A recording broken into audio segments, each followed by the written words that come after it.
अब हमारा प्रारंभ होता है अपना जो नित्य विषय था श्रीमद् भागवतम द्वितीय स्कंद 9वां अध्याय चल रहा था। हमारा विषय था चतुश्लोकी भागवत। वक्ता कौन है इसके?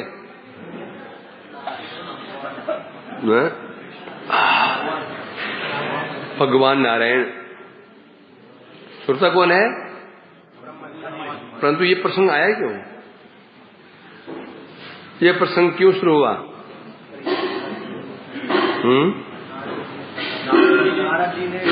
सनातन का अभ्यास खराब हो रहा है। शाम कीर्तन में लेट, सुबह लेट। वेरी गुड, ऐसी उन्नति होनी चाहिए।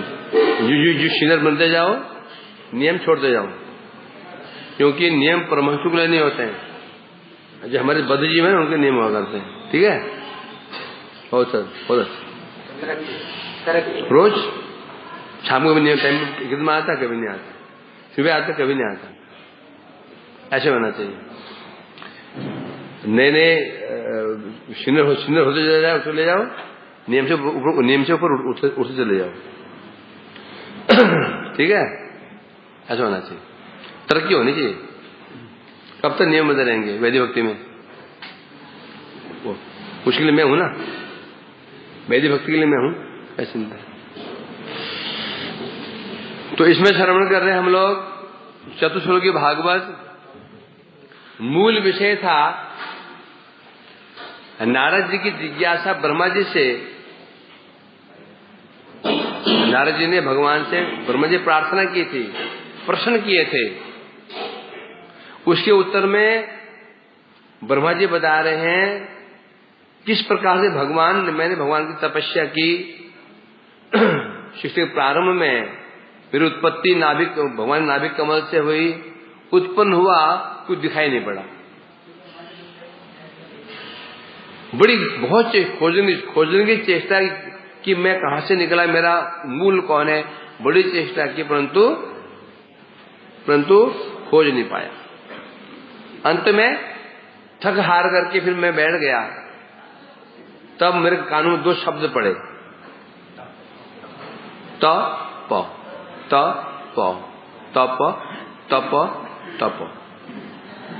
तो समझ गए मेरे को प्रेरणा दे रहा है तपस्या की।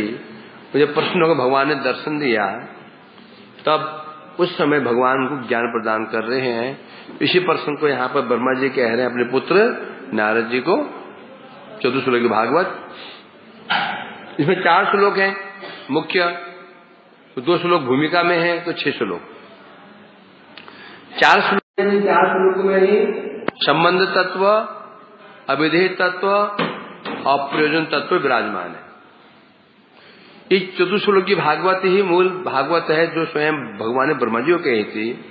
इसके स्वरूप पे एक है ये बृहद भागवत, 12 स्कंद वाला और 18 श्लोक वाले है। तो जो 4 श्लोक है, इनमें 3 तत्व हैं। संबंध पहला और द्वितीय श्लोक। पहला श्लोक कौन सा था? अहमेव आशमेव अग्रे। ये श्लोक किसका है? संबंध तत्व। दूसरा श्लोक क्या था?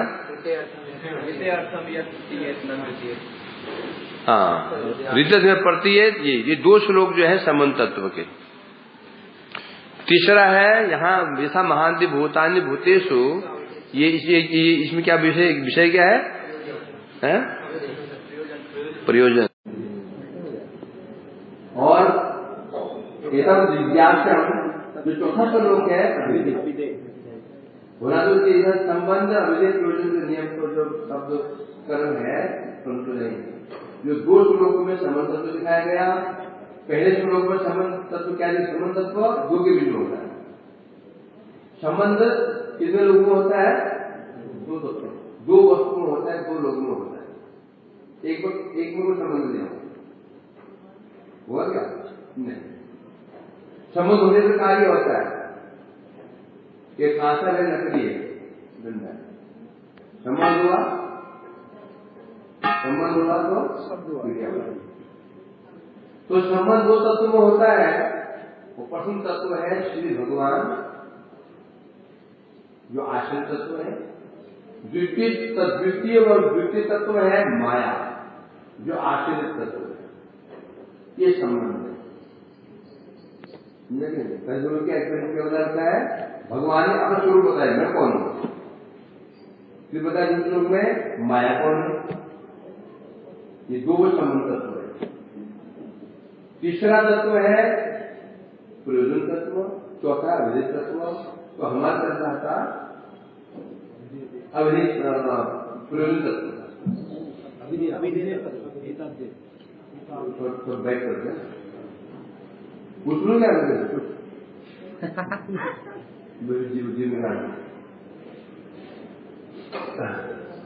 तो हम पढ़ते हैं 34 श्लोक 32, 33, 34, 35। यथा महान्ति भूतानि भूतेषु उच्चावते प्रविष्टानि प्रविष्टानि तथातेषु न तेषु अहम्। अब प्रयोजन तत्व क्या है? क्या तो प्रयोजन तत्व क्या है? कृष्ण प्रेम ही प्रयोजन तत्व है ना। अब यहाँ बता रहे विशेष दिखा रहे कैसे यथा महान्ति भूतानि भूतेषु बच्चावचेषु अनु। जैसे पंच महाभूत अग्नि वायु आकाश पृथ्वी जल ये 5 तत्व हैं। भूतेषु उच्चावचेषु उच्चावचन जैसे एक निम्न एक चीटी से आरंभ करके ब्रह्म जी उच्चौ अवचेषु इनमें पंच महाभूत विराजमान। कैसे बताते हैं? कैसे अनुप्रविष्टानि अप्रविष्टानि। अनुमत के पंच महाभूत अनु इनके अंदर इन प्रत्येक प्राणी के अंदर भी है, प्रविष्ट भी है, अप्रविष्ट भी है। तथा तेषु न तेषु हम उसी प्रकार से बता रहे हैं। मैं समस्त प्राणियों के अंदर प्रविष्ट भी हूं और अप्रविष्ट भी हूं। ये तात्पर्य कहेंगे समझ गए? समझ गए कि क्या कह रहे हैं? आप समझाते हैं। आप टिकाना कह रहे हैं इस प्रकार से भगवान ने पहले क्या किया? अपनी माया का विस्तार में वर्णन किया। भगवान की प्रशंसा करूं। आप जो माया है, जो आप दो माया है, उन मायाओं का कार्य क्या है? स्थान का है। योग आपका योग माया महामाया, इनका स्थान कहां पर है? इनका स्वरूप क्या है? इनका कार्य क्या है? तो उसको भगवान ने उत्तर बताया था। जो माया शक्ति जो महामाया है उसके स्थान ये जड़ जगत है, और जो योग माया का स्थान क्या है? भगवत धाम है। उसका कार्य भगवत लीला का संपादन करना और जड़ माया कार्य जड़ जगत को विकसित करना, ये बताया गया। इस प्रकार माया तत्व का वर्णन करने के पश्चात और उनके लोग कौन कौन से हैं? अर्थात जो माया जो महामाया है उसके स्थान कौन सा है? योग माया के स्थान कौन सा है? और कैसी कैसी वो क्रीड़ाएं माया क्रीड़ा करके कार्य करती है, विस्तार से बताया गया। अब यहां बता रहे हैं कैसे? जैसे देवता, मनुष्य, त्रियक, पशु, पक्षी, कीड़े मकोड़े, मनुष्य, देवता, जितने भी ये प्राणी हैं, इनके अंदर पंच महाभूत है। अग्नि भी है, आकाश भी है, वायु भी है, मिट्टी भी, जल भी है।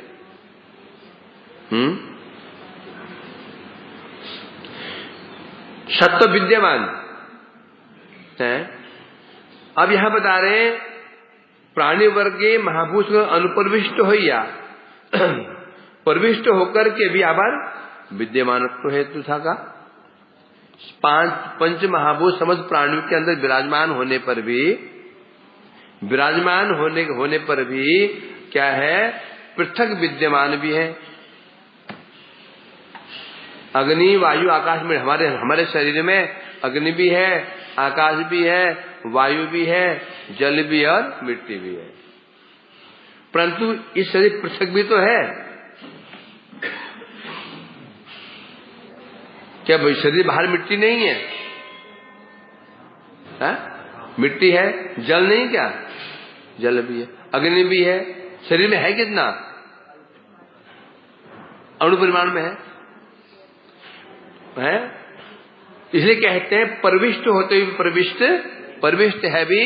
पंच महाभूत इन प्राणियों में प्रविष्ट है और प्रविष्ट नहीं भी है, दोनों बात आ गई। इसलिए कह रहे हैं यहां पर, किंतु महाभूत सकले चेतन हेतु भूत समेत हाथ में प्रवेश आसक्ति रहती। अब अंतर क्या है? अग्नि वायु आकाश मिट्टी जल हमारे शरीर में है, प्रवेश कर जाते हैं, पंचमहाभूत प्रवेश कर जाते हैं और भगवान प्रवेश कर जाते हैं। दोनों में अंतर क्या है? अग्नि वायु आकाश मिट्टी जल जो पंच महाभूत है हमारे शरीर में प्रवेश कर गए और प्रवेश करके आसक्ति रहित है। शरीर में अग्नि प्रवेश कर गई, क्या अग्नि की शरीर में आसक्ति हो गई? जल प्रवेश कर गया, जल की शरीर से आसक्ति हो गई? हुई कि नहीं हुई? नहीं। क्यों नहीं हुई? क्योंकि पंच महाभूत जड़ है। अग्नि भी जड़ है, वायु भी जड़ है, मिट्टी भी जड़ है और आकाश भी जड़ है। तो जब इन प्राणियों के अंदर प्रवेश करके कैसे प्रवेश करते हैं? आसक्ति रहित प्रवेश कर जाते हैं तो बड़ी बात नहीं है। क्यों बड़ी बात नहीं है? वो भी जड़, वो भी जड़। परंतु बड़ी बात यह है, क्या बड़ी बात है? बड़ी बात यह है कि भगवान कौन है? चेतन वस्तु है। भगवान चेतन वस्तु है। चेतन वस्तु भगवान इस शरीर में प्रवेश रहकर होकर के भी कैसे रहते हैं? आसक्ति रहित। ये बड़ी बात है। ये बड़ी बात है। एक व्यक्ति शराब से घृणा है उसको, मदिरा शराब से घृणा है उसको, और काम कर रहा है शराब की फैक्ट्री में। समझे कि नहीं? कोई बड़ी बात नहीं, घृणा है उसको। बड़ी बात यह है कि शराबी जो शराब लत लग चुकी है, अब शराब छोड़ चुका है, वो वहां काम कर रहा है और काम करते हुए वो शराब नहीं पी रहा है। बड़ी बात कौन सी? बड़ी बात हुई? बड़ी बात कौन सी हुई? तो भी काम कर रहा है, तो भी वो वहां का वो प्रभावित नहीं हो पा रहा है। उसी प्रकार से इस हमारे शरीर में, मेरा शरीर है, इसमें अग्नि भी है, वायु भी है, आकाश भी है, मिट्टी भी जल है, जल भी है। अग्नि भी जड़, मिट्टी सब जड़ी है, तो शरीर में है, आसक्ति तो है नहीं है। परंतु बड़ी बात क्या है?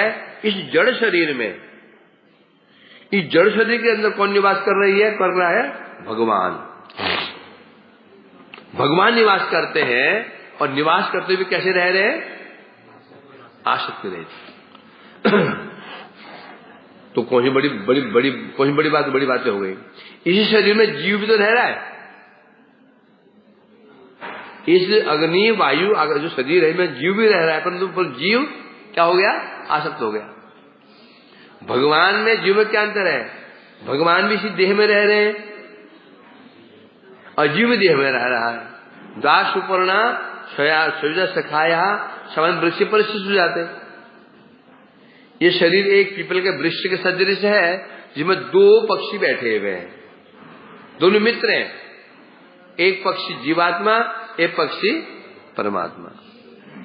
अंतर यह है कि जो जीव पक्षी है वो शरीर में घुसते ही आसक्त हो जाता है, लिप्त हो जाता है। और परमात्मा अंदर रहते हुए भी वो उसमें आसक्त नहीं, लिप्त नहीं है। लिप्त मतलब आसक्त मतलब अर्थात शरीर के गुणों से प्रभावित जीवात्मा हो जाता है? शरीर में चोट लग जाती है तो दुखी हो जाता है, शरीर को उसको शरीर की प्रशंसा करता है, सम्मान करता है तो सुखी हो जाता है। जीव कौन जीव? वो भी कौन जीव? बद्ध जीव। और भगवान शरीर में निवास करते हुए भी लिप्त नहीं होते हैं, ये बड़ी बात है। इसलिए कह रहे हैं यहां पर अर्थात भगवान इस शरीर में रहते हुए भी समस्त प्राणियों का नियमन कर रहे हैं, पालन कर रहे हैं। भगवान जीव के अंदर निवास करते हुए, हृदय में निवास करते हुए सबको नियमन कर रहे हैं। नियमन क्या होता है? कंट्रोल कर रहे हैं। तो क्या भगवान जीव कंट्रोल करते हैं क्या? कोई प्रश्न कर दे, यदि भगवान जीव को कंट्रोल करते हैं तो मतलब ये होगा जो कार्य जीव कर रहा है वो कार्य कौन करवा रहा है? सीधी बात है। यदि एक व्यक्ति एक घोड़े को कंट्रोल कर रहा है तो जहां मोड़े घोड़ा हो जाएगा ना। घोड़े की स्वतंत्रता तो है ही नहीं। इसका मतलब ये हुआ जो जीव पाप आदि कर्म कर रहा है तो कौन करवा रहा है उससे? कौन करवा रहा है? भगवान करवा रहे हैं। तो जीव का दोष कहां से आया? जीव का दोष कहां से आया? अब इसका क्या उत्तर दोगे? परमात्मा कर्मों के अनुसार फल देते।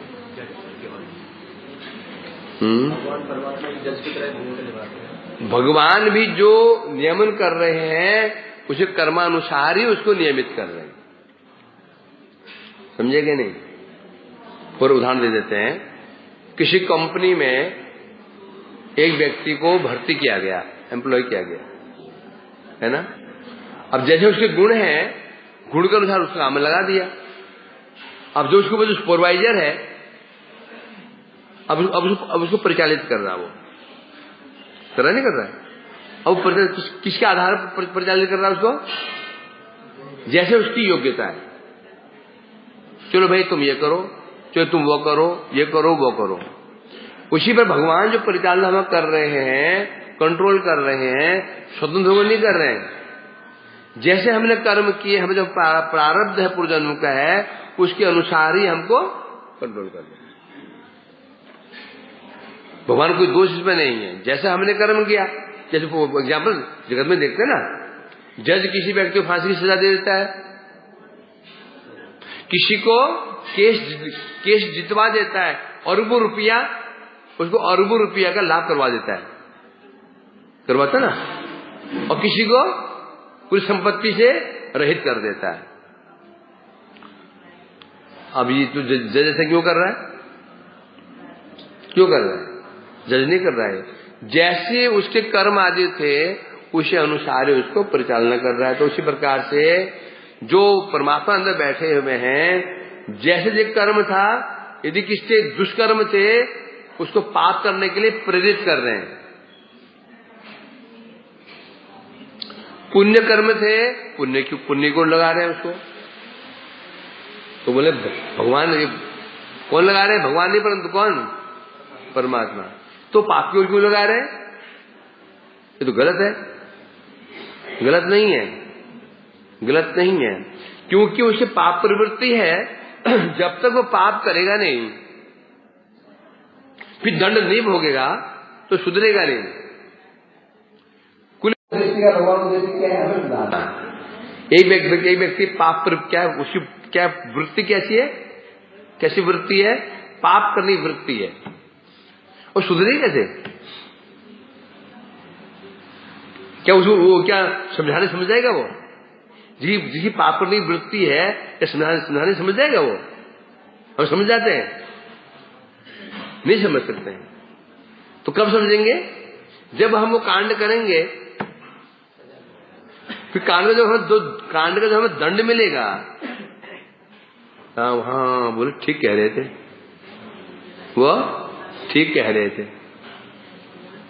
तो इसमें भगवान का हम कृपा ही है ये। यदि परमात्मा यदि हमको प्रेरणा दे रहे हैं, पाप कर्म आदि में प्रेरित कर रहे हैं, उद्देश्य क्या है? उद्देश्य क्या है? संसार से अनासक्ति करना। वो यद्यपि ये कार्य परमात्मा स्वयं नहीं करते हैं, किसी द्वारा करवाते हैं? नहीं। इसमें भी भगवान सीधे सीधे नहीं करते हैं।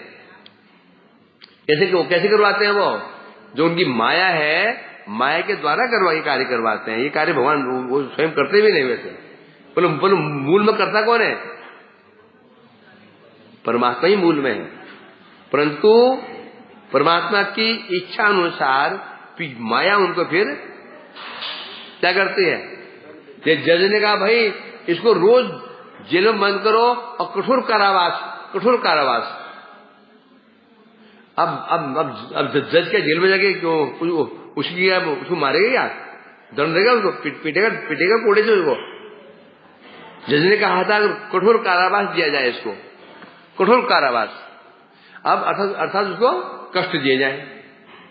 अब कष्ट कौन देगा? जज देगा क्या? हो जाके कौन देगा? जज की प्रेरणा से जो जेलर है वो देगा। रोज 10 कोड़े लगवाएगा, कठोर कार्य करवाएगा, करेगा ना।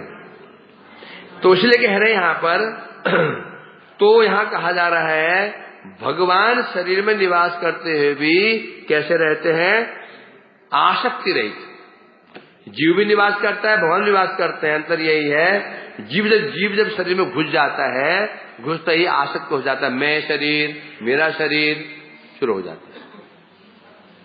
अब भगवान अंदर प्रवेश करने के बाद भी कभी भी इसमें आसक्त नहीं होते हैं। एक अर्थ तो यह है इसका है। दूसरा अर्थ क्या है?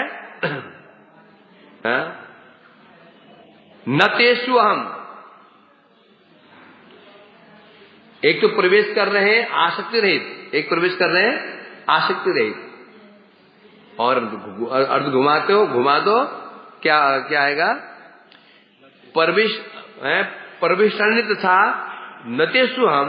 नतेश का अर्थ होता है नतेषु जो मेरे नतेश हैं। नत मैंने प्रणाम करना। जो मेरे चरणों में समर्पित हैं। क्या? जो मेरे चरणों समर्पित हैं। कौन है वो?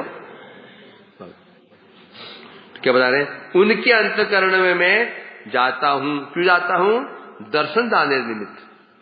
मतलब दो व्यक्ति हैं, एक तो बद्ध जीव है एक तो बद्ध जीव है। एक बद्ध जीव है जो भोग में लिप्त है, पाप पुण्य कर्म की है। उसके अंदर भगवान घुस जाते हैं, प्रवेश कर जाते हैं, उसको नियमित करने के लिए। परंतु नतेषु, भगवान कह रहे हैं जो नतेषु, जो नत है, जो मेरे शरणागत है, मेरे चरणों में समर्पित है, उसके हृदय में मैं जाता हूं। अब प्रश्न उठता है ना, जो बद्ध जीव है उसके पाप पुण्य कर्म होते हैं, उसको तो नियमित करना पड़ेगा। जो भगवान का भक्त है, ना उसे पाप है ना पुण्य है, न पाप है न पुण्य है, तो उसके हृदय में क्यों घुस जाते हैं? तो बोले सोले आराम से। क्या बोला मैंने? राजन मेरे भक्त है उनमें मैं प्रवेश कर जाता हूं। लो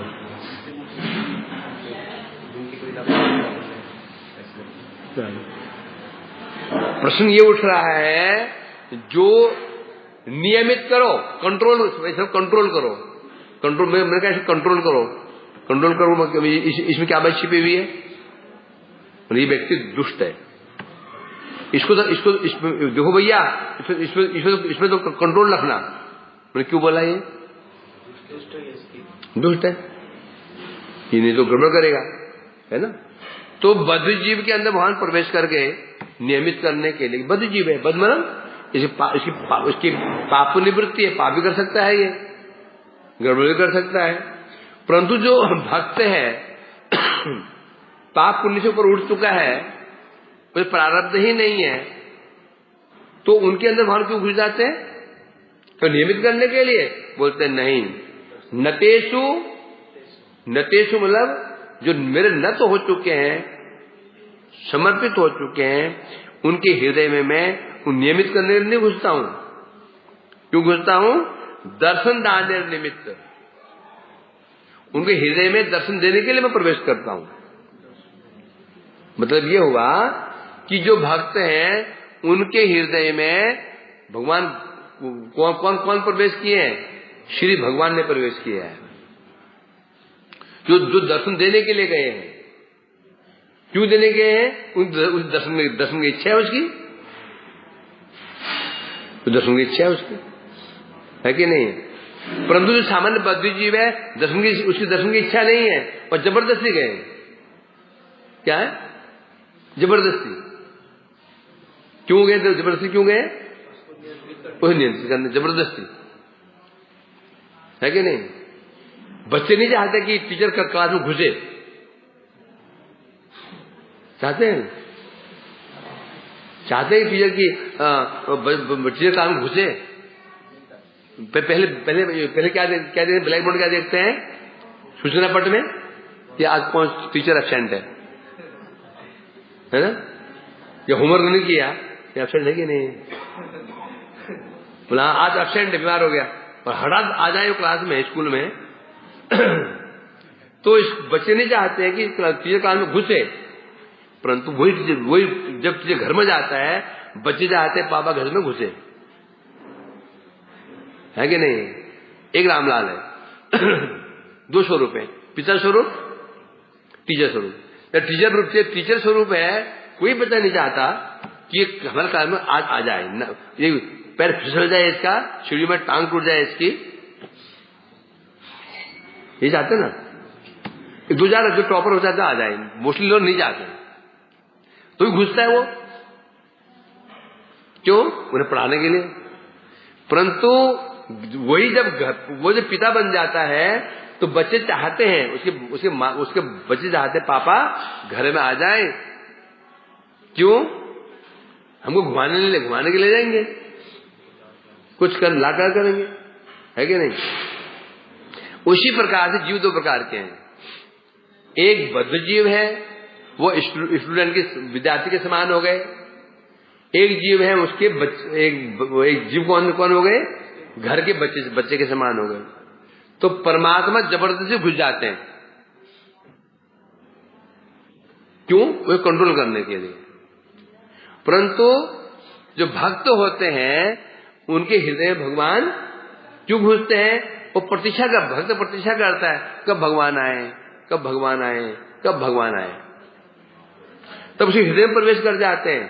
ये तो जब भक्त ही बन गया, ना उसे पाप करने की वृत्ति है, ना पुण्य करने की वृत्ति है, तो भगवान का काम क्या है? कोई काम ही नहीं है। जब ऑलरेडी काम ठीक काम कर रहा है तो जन जुट गया उनको। पहले कह रहे हैं नतेषु जो नत हो चुके हैं उनके हृदय में उन्हें दर्शन देने के लिए जाता हूं। अब ये तो परविष्टानी हो गया, तो प्रश्न कर दिया, तो ठीक है, परविष्टानी हो गया, तो फिर अपरविष्टानी को कैसे लगाओगे? क्या दर्शन देने के लिए हृदय में घुस गए, परविष्टानी हो गया, अब अपरविष्टानी भी तो है, उसको कैसे लगाओगे? तो बता रहे यहां पर अपरविष्ट हो या, क्योंकि भगवान कह रहे हैं उस भक्ति 2 इच्छा होती है, हृदय में दर्शन हो जाए, हो गया, संतुष्ट नहीं हुआ। सत्यव्रत मुनि ने क्या विचार किया था? सदा में मनसी आविरास्ताम मुखाम्बोजन अभक्ति नहीं, उसमें भी क्या बताया? मनुष्य आविरास्ताम अलग आगे। पहले सत्यव्रत मुनि ने कहा था, हे प्रभु, मुझे मेरे हृदय में आपका जो स्वरूप है ना, ये बाल गोपाल स्वरूप जो बना हुआ है, ये स्फुरित हो जाए। फिर कहा था इस स्वरूप का जो मुख कमल है वो स्फुरित हो जाए। शांति नहीं आई, संतुष्टि नहीं मिली। तब कह रहे हैं छठे श्लोक में क्या कहा? नमो देव दामोदरनंद विष्णु प्रसिद्ध प्रभु दुख फिर क्या बता रहे हैं? गृहाणे से मामज्ञम एधक्षि दृश्यम अक्षि दृश्यम। फिर क्या बोले? मुझे अब अक्षि, मुझे साक्षात दर्शन चाहिए। अक्षि मतलब आंखों सामने। तो यहां भगवान कह रहे ब्रह्मा जो मेरे समर्पित भक्त होते हैं उनका पाप पुण्य नहीं होता, वो कभी गड़बड़ कर ही नहीं सकते हैं, वो कभी गड़बड़ नहीं कर सकते हैं, तो उन्हें कंट्रोल करने की जरूरत नहीं है। तो बोले तो आप वहां की प्रवेश, आप तो वहां प्रवेश क्यों करते हैं? जाने झूठ गया आपको उनके हृदय में, बोले दर्शन देने के लिए। तो उन्हें पूछा कि बार हृदय में दर्शन देते भक्तों को और कुछ नहीं, क्या पूरा अंदर घुस जाते हैं हृदय में? क्या नहीं, पूरा नहीं जाता हूं, बाहर भी रहता हूं। बाहर क्यों रहता हूं? तो बता रहे यहां पर अप्रविष्ट भैया, मैं प्रवेश करने पर भी बाहर भी रहता हूं और रह करके अपने भक्तों के निज सौंदर्य, भक्तों को अपने सौंदर्य का दर्शन कराता हूं। अंदर तो दर्शन दे ही रहा हूं मैं। ये दर्शन किसमें हुआ? ये दर्शन हुआ मन का दर्शन। भगवान कौन है? भक्त इंद्रिय गोचर। वैसे भगवान कौन है? इंद्रिय अगोचर है, इंद्रिय अगोचर, इंद्रियम अगोचरम, परंतु भक्त इंद्रिय गोचर। क्या श्लोक हो?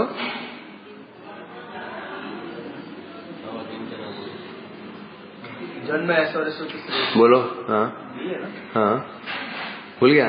जन्म ऐश्वर्य शुद्ध भी एद मंद पान पुमान नेवर काम अकिंचन गोचर। देखो अकिंचन, भगवान कौन है? अकिंचन गोचर। यदि भगवान को कहा गया अवांग मनुष्य गोचर, भगवान अवांग मनुष्य गोचर, भगवान मन इंद्रियों के ऊपर है, परंतु अकिंचन गोचर, परंतु अकिंचन भक्तों के इंद्रिय गोचर हैं। इंद्रिय गोचर कहने से इंद्रियों के विषय है। भगवान भक्तों के भगवान का सौंदर्य भक्तों के आंख का विषय है, नेत्र का विषय है। भगवान के चरणों की समर्पित तुलसी भक्तों के नासिका का विषय है। भगवान की वाणी भक्तों के कान का विषय है। भगवान का अधरामृत भक्तों के जिह्वा का विषय है, और भगवान का श्रीअंग भक्तों के स्पर्श का विषय है, और भक्तों का हृदय भगवान के स्मरण का विषय है। तो भगवान भक्ति के अंदर और बाहर, अंदर इंद्रिय और बाहर इंद्रिय सबके गोचर है। तो सपोज अब हृदय में घुस गए, हृदय में दर्शन दे दिया, तो अब बाहर और भी इंद्रिय हैं। अब ये सब अंदर रखे तो संभव नहीं है, अंदर रखे संभव नहीं है ये। तो भगवान क्या कर रहे हैं? एक स्वरूप से अंदर भी है, बाहर क्यों है? बाहर उसके नेत्रों को, उसके नेत्र, उसके चक्षु, कर्ण, नासिका, जिह्वा, त्वचा, इनको इस प्रकार से उसको इसके विषय होने के लिए बाहर विराजमान है। अर्थात नेत्रों के द्वारा उनको अब सौंदर्य का दर्शन कराने के लिए, और उसकी नासिका में अपने चरणों की सुगंध को प्रवेश कराने के लिए, इत्यादि इत्यादि यहां विराजमान है। इसलिए कह रहे हैं यहां पर हाँ, तो इसलिए तो स्थित हो गया यहां पर। और क्या? स्पर्श मतलब उसे आलिंगन करने के लिए। स्पर्श कैसे? स्पर्श क्या होता है? छूना, आलिंगन करने के लिए। तो भगवान बाहर क्यों विराजमान है? उसको दर्शन देने के लिए, नासिका में अपने सुगंध को पहुंचाने के लिए, उसके कानों में शब्द डाल के अपने वेणु ध्वनि सुना करके उसको आनंद करने के लिए, और उसको आलिंगन करने के लिए बाहर विराजमान है। इस प्रकार से भगवान भक्त के समस्त इंद्रिय गोचर है, अंतर इंद्रिय प्लस बहिर्ंद्रिय। बहिर्ंद्रिय 5 है, अंतर इंद्रिय मन, चित्त, सब, बुद्धि भी। तो सब प्रकार से बता रहे हैं वहां विराजमान है। तो सिद्ध हो गया यहां पर शेष गुणातीत भक्तगण के परित्याग को असमर्थ हो या। आप जो बताया था परमात्मा प्रवेश कर जाते हैं अंदर। कैसे प्रवेश करते हैं? प्रवेश करने पर आसक्त नहीं होते हैं। परमात्मा प्रवेश कर जाता है, आसक्त नहीं होते उसके ऊपर। परंतु क्या बता रहे हैं यहां पर, परंतु भगवान ऐसे गुणातीत भक्तों को परित्याग करने में असमर्थ हो जाते हैं। परमात्मा को तो घुस तो जाते हैं। अभी हमारे हृदय में कौन विराजमान है? कौन विराजमान है? यदि तो भक्त हो, समर्पित हो, तो भगवान विराजमान है। ये मेरे से देखो तो अंदर कौन बैठा है? परमात्मा बैठे हैं। वो कोई लिप्त नहीं है, कोई आसक्त नहीं है। जैसा करोगे टीट फोर टैट कर देंगे। ये था तांग था देते हैं। परंतु इसे कह रहे, परंतु जो गुणातीत भक्त होते हैं, शुद्ध भक्त होते हैं, माया मुक्त भक्त होते हैं, भगवान उन भक्तों को छोड़ने में असमर्थ हो जाते हैं। इसलिए सर्वदा उनके प्रेम, कल लास्ट में क्या आया था? तथा प्रेम भक्ति शोका में प्रिय। क्यों मांगा उन्होंने? जब पहले बोल दिया मुझे आपके दर्शन चाहिए, मुकम्मल का दर्शन चाहिए, नाम कीर्तन भी कर दिया, तो अंत में क्यों बोल रहे हैं? प्रेम। क्योंकि प्रेम भक्ति के द्वारा ही दर्शन जो होगा, तो वो दर्शन क्या होगा? परमानेंट होगा, सदा के लिए होगा। तथा प्रेम भक्ति, हे प्रभु मुझे आपको प्रेम भक्ति चाहिए। क्यों? प्रेम भक्ति यदि मिल गई, फिर आप वो प्रेम भक्ति में से बंध जाएंगे। रसी क्या थी? प्रेम भक्ति। शिवजी की रसी बदे में रसी वो क्या थी? और प्रेम था, प्रेम भक्ति थी महेश्वरा की। तो इसे कह रहे हैं क्योंकि भगवान भक्त प्रेम में ऐसे बंध जाते हैं, अब वहां से निकल ही नहीं सकते हैं, और अंतरे बाहरे आसक्ति संग की लगन। परमात्मा कैसे निवास करते हैं? आसक्ति रहित होकर के। भगवान कैसे निवास करते हैं? हृदय में आसक्ति युक्त, आसक्त होकर के भगवान भक्त के हृदय में निवास करते हैं। बाहर भी आसक्त होकर के, अंदर भी आसक्त होकर के। बोले भगवान बाहर रहते, आप बाहर रहते भगवान आसक्त होते नहीं हो? कैसे? भगवान जब बाहर रहते हैं, भक्तों में आसक्त होते, क्या प्रमाण है इसका?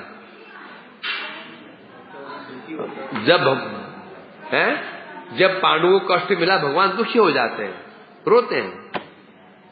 ये आसक्त होना। तो इसलिए कह रहे हैं इस प्रकार से भाव है। तो बस तात्पर्य यही है जैसे पंच महाभूत शरीर में है भी और नहीं भी है, उसी प्रकार से भगवान एक अंश से, पंच महाभूत शरीर में एक अंश है। शरीर में पानी, जल कितना हो सकता है? कितना किलो हो सकता है? 1.5 लीटर, 2 लीटर, 3 लीटर कितना होगा? डॉक्टर कोई है क्या? शरीर में पानी कितना होता है? लगभग 70%। तो कितना होगा?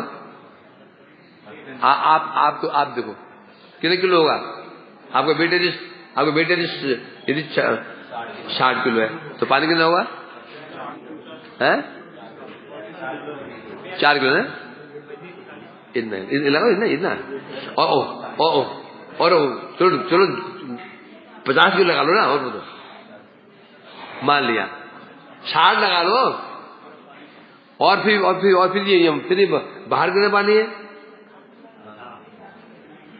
शुद्ध कितना पानी है? बस शरीर में जो पंच महाभूत अगर जल है, एक बूंद के शरीर मिट्टी कितनी हो सकती है? सब जला राख के तोल लेना, समझे नहीं? जब तुम जला देंगे फिर तुम तोड़ लेंगे, इतने किलो भाई, इतने किलो मिट्टी। है कि नहीं? परंतु बाहर कितनी मिट्टी है? तो अर्थात पंच महाभूत शरीर में एक अंश मात्र है, पूरा तो बाहर ही है। उसी प्रकार से परमात्मा एक अंश मात्र है। परमात्मा, ये बात किसकी चल रही है? बात किनके लिए चल रही है?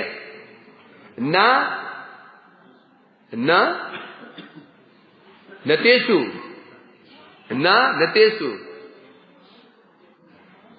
क्या न?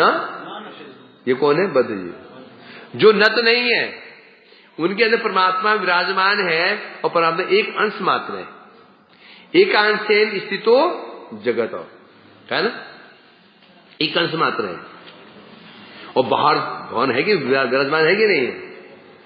उसी प्रकार से बता रहे हैं भक्त के हृदय भगवान विराजमान हो जाते हैं, होने पर भी, जैसे अंदर भगवान विराजमान होने पर भी फिर क्या है? वैकुंठ में नहीं गया, वैकुंठ में लीलाएं कर रहे हैं, विराजमान है, अंदर भी है और बाहर भी है। इस प्रकार से ये बताया गया। इसमें आगे ले जाएंगे, आगे हो चुका था ये। अब आते हैं चतुर्थ श्लोक। तो यहां से क्या प्रकाशित हुआ? प्रयोजन तत्व। प्रयोजन क्या है? प्रेम। भगवान आसक्त है, भक्त के प्रति आसक्त हो जाते हैं, है ना, वो छोड़ नहीं पाते हैं। अंदर भी दर्शन देते हैं और बाहर भी दर्शन देते हैं। यही भगवान का ऐसा दर्शन, ऐसा जो सेवा ही हमारा क्या है? प्रयोजन। अब आते हैं चौथा श्लोक है, अंतिम श्लोक। ये अभिधेय को दिखाएगा। एतावदेव जिज्ञासम तत्व जिज्ञासुनात्मन अन्वय व्यतिरेकाभ्याम यत् सात् सर्वत्र सर्वदा। हो तो ये भी चुका था मेरे ख्याल में। भगवान कह रहे हैं क्या? तत्व जिज्ञासु। जो व्यक्ति तत्व जिज्ञासु, क्या तत्व? आत्म तत्व जिज्ञासु। जिज्ञासु उसे कहते हैं जिसकी कुछ जानने की इच्छा है। अब जानने की इच्छा दो प्रकार की होती है, एक आत्म तत्व, एक अनात्म तत्व। जगत में जितनी जिज्ञासाएं हैं ये क्या है? अनात्म तत्व जिज्ञासु। अनात्म कहने से आत्मा को छोड़ करके, जो हम स्कूलों में पढ़ते हैं, कॉलेजों में पढ़ते हैं, यहां पढ़ते हैं, वहां पढ़ते हैं, ये जिज्ञासु तो है ना। एक बच्चा स्कूल क्यों जाता है? जिज्ञासु है। कॉलेज क्यों जाता है? जिज्ञासु है। परंतु वहां क्या सीखने जाता है? कि कमाई कैसे की जाए, रुपया कैसे कमाया जाए, मान सम्मान कैसे प्राप्त किया जाए। अब रुपया क्या है? ये अनात्म वस्तु है। स्कूल का मतलब क्या होता है? क्या कारण बच्चे अपने बच्चों को अच्छी स्कूल क्यों दे देते हैं? क्यों? उद्देश्य क्या? पढ़ाई नहीं। उद्देश्य पढ़ाई नहीं है, उद्देश्य है क्या? नौकरी अच्छी मिल जाएगी, जॉब अच्छी मिल जाएगी, ऐसा मेन तो वही है।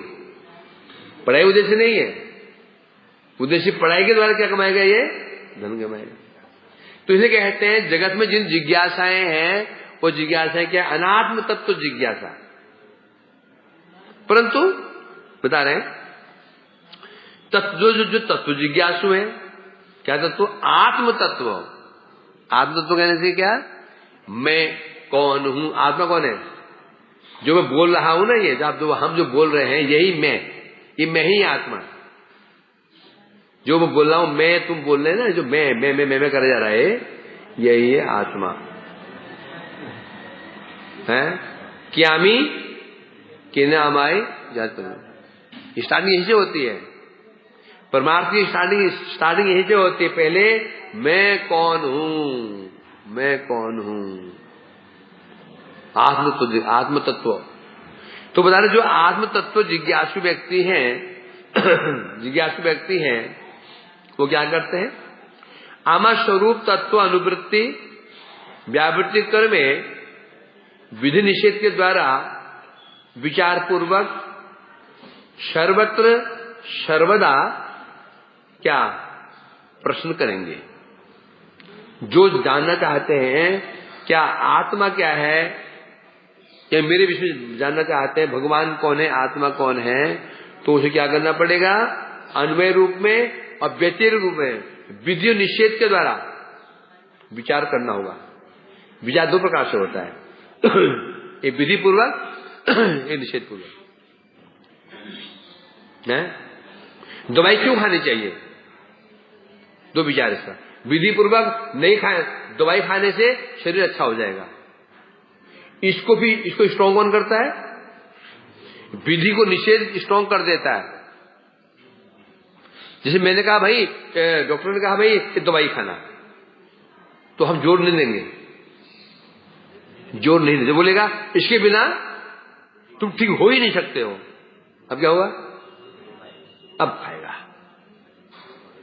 विधि को भी निषेध ही स्ट्रॉन्ग करता है, ऐसा है कि नहीं है? तो ये ऐसे पुड़िया बनाई, डॉक्टर ने इसको खा लेना, घर आया उसने रख दिया, खा लेना कहा उसने, परंतु उसने नीचे दे करके हाथ में दिया, इसको नहीं खाओगे तुम मर जाओगे। अरे अच्छा, अब क्या बोलेगा उसको? आप रोज खाएगा। तो भगवान का विचार भी, भगवान को छोड़ दो, इस जगत में विचार दो ही प्रकार से होता है। दूध क्यों पीना चाहिए,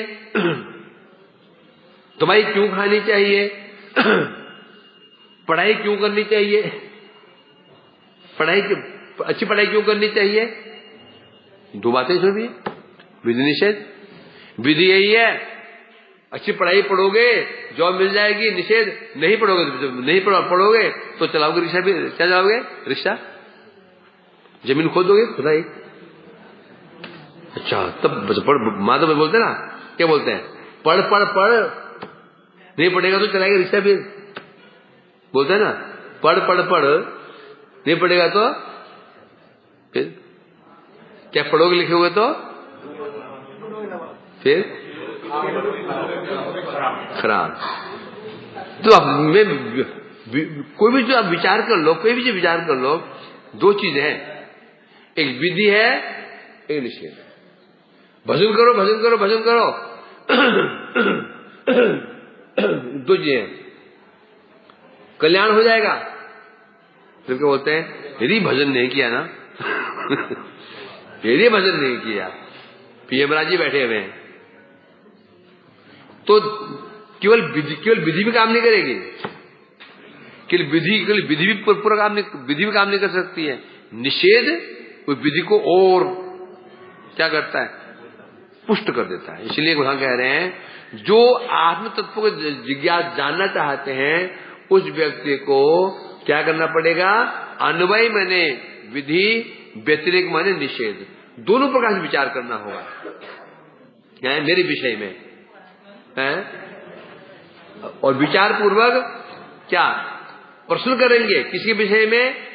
मेरे विषय में। कैसा हूं? सर्वत्र सर्वदा।